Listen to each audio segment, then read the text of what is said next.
बरोबर आहे। एक गोष्ट लक्षात घ्या, मी मागच्या 250 दिवसात माझ्या बहिणीला माहिती आहे, माझी बहीण तासन तास माझ्या जवळ येऊन बसत होती, अशी वाईट मानसिकता माझी झाली होती। मला आधार देत होती त्या काळात, ज्या काळात ही सर्व माध्यम माझ्या विरोधात मीडिया ट्रायल चालवत होते। त्यावेळेस मला आधार दिला माझ्या बहिणीनं, माझ्या पक्षाच्या महायुतीच्या नेत्यांना। पण मला एकच सांगायचंय, माझ्या विरोधात जे घोटाळा काढला, कोर्टात गेले, कोर्टातून निकाल मला क्लीन चिट दिली, आणि ज्यांनी कोर्टात गेला त्याला लाख रुपयाचा दंड भोगला।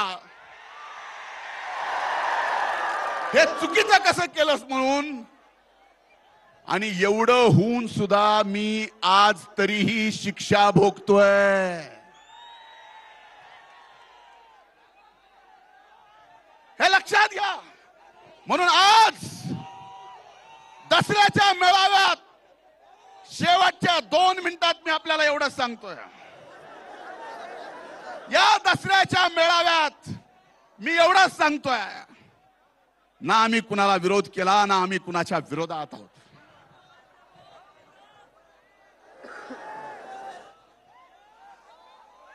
हा अध्यात्माशी आणि शिक्षणाशी जुडला गेलेला समाज आहे।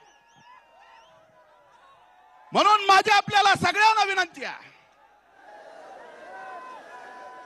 की आपल्या सगळ्याला सुरुवात करावी लागेल, आणि आपल्याला सुरुवात करावी लागेल की आज जे बीड जिल्ह्यामध्ये जाती पातीचं एकमेकाला न बघणं, एका जातीचा दुसऱ्या जातीचा जिगरी दोस्त, त्यांची दोस्ती तुटली, हे वातावरण आपल्याला सगळ्याला मिळून बदलायचंय, आणि सर्व जाती धर्मातला हा द्वेष पूर्णपणानं काढायचा आहे। हाच या दसरा मेळाव्याच्या निमित्तानं ताईंची परवानगी घेऊन मी संदेश देतो, इथं थांबतो।